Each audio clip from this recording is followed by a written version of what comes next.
और mayonnaise, homemade mayonnaise के लिए मैंने ले लिया है 2 एग्स।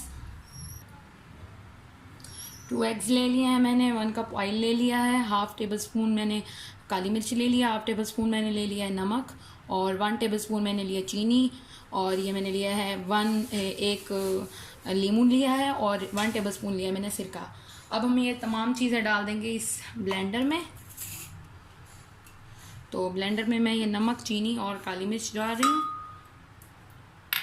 इसी के साथ ही मैं सिरका और लीमू भी डाल दूँगी।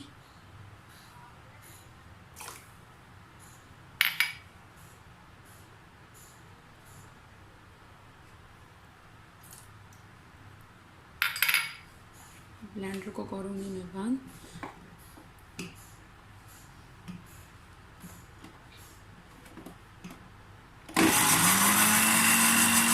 बर्तन में उतार दूँगी और हम ये ऑयल आहिस्ता आहिस्ता थोड़ा थोड़ा